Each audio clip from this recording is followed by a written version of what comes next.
Jelang Pilkada serentak, paguyuban lintas komunitas di Nganjuk gelar doa untuk Nusantara di Candilor.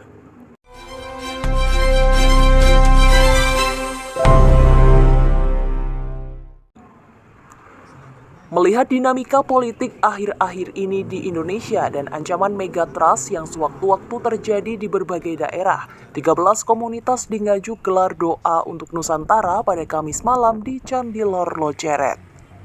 Komunitas tersebut diantaranya Pakasa, Paguyuban Kawula Keraton Surakarta, Paguyuban Trah Bupati, Kosti, Komunitas Sepeda Tua Indonesia, Perkumpulan Masyarakat Tionghoa Indonesia, PPBI, Persatuan Penggemar Bonsai Indonesia. Selanjutnya, ada MLKI, Majelis Luhur Kepercayaan Indonesia, Pijar, Perkumpulan Pelestari Jaranan dan Reok, Asta, Asosiasi Tanaman Hias, Umat Konghucu, Kampung Adat Curik Bajulan Loceret, Umat Buddhis, Kota Sejuk, Komunitas Pecinta Sejarah dan Ekologi Nganjuk, dan Koval, Komunitas Frekuensi Lokal. Hal yang paling utama dari kegiatan ini adalah maklumat untuk para calon bupati dan wakil bupati Nganjuk untuk tidak mementingkan diri sendiri atau kelompoknya jika terpilih nanti. Selain itu, maklumat tersebut juga mengingatkan akan sapata atau kutukan yang tertulis dalam Prasasti Jaya Stamba saat penetapan tanah Anjuk Ladang sebagai Sima Swatantra oleh Empu Sindok. Hal itu juga melatari pembacaan maklumat dan doa bersama ini digelar di Candilor yang notabene adalah lokus sejarah lahirnya Nganjuk. Menyampaikan amanat kepada calon bupati dan wakil bupati sebagai berikut. 1.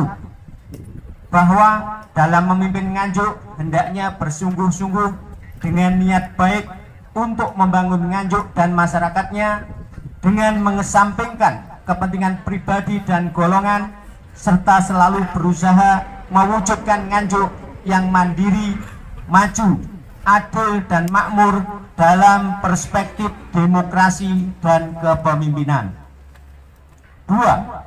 Bahwa bupati dan wakil bupati yang akan memimpin Nganjuk harus senantiasa memahami latar sejarah Nganjuk, diantaranya adanya sapata atau kutukan yang menjadi bagian dari penetapan Sima Swatantra Anjuk Ladang sebagaimana tertera dalam Prasasti Anjuk Ladang sebagai suatu pengingat bahwa siapapun pemimpin Nganjuk yang tidak berbuat baik bagi bumi Anjuk Ladang maka akan menerima akibatnya, yaitu malapetaka.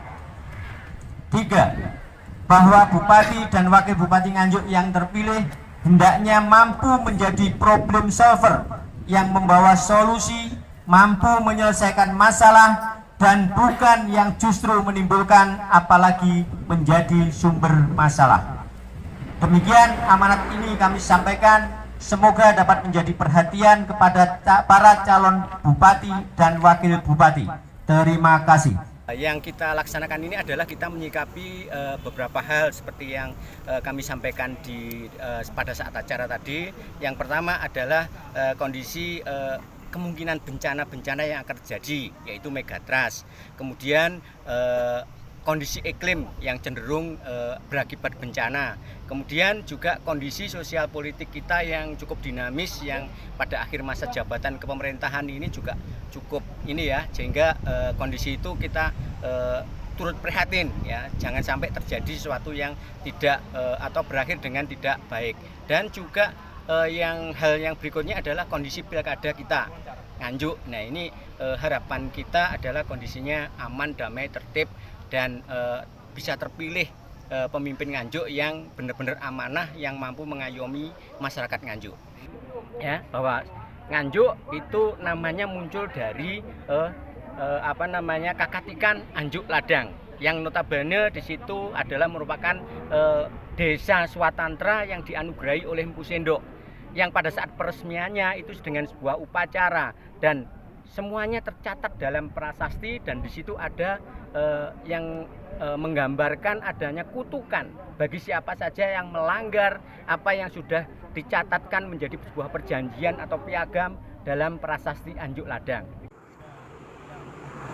Sementara itu, sapata atau kutukan saat penetapan tanah Sima Anjuk Ladang berlaku sampai kapanpun dan berisi hal-hal yang sangat mengerikan. Sapato itu ada di dalam prosesi manusuk Sima. Pada saat prosesi manusuk Sima itu yang terpenting adalah pengucapan sumpah, ya, pengucapan sumpah yang ditujukan kepada semua yang hadir menjadi saksi dalam prosesi penetapan Sima itu. Nah, isi sapoto itu berlaku untuk selama-lamanya. Bahkan sampai sekarang ini sapoto yang dibacakan pada waktu itu masih berlaku sampai akhir hayat nanti. Nah, isinya apa? Isinya itu sebuah kutukan, ya, kutukan yang ditujukan kepada siapa saja yang mengkhianati, melanggar sumpah yang sudah disepakati bersama itu. Di antaranya, ya, kalau di bahasa Indonesia kan itu kalau pergi ke hutan dimakan harimau, pergi ke sungai diterkam buaya, pergi ke pekarangan akan disamber ular, bila di sawah akan dikena petir dan lain sebagainya. Makanya itu sangat mengerikan.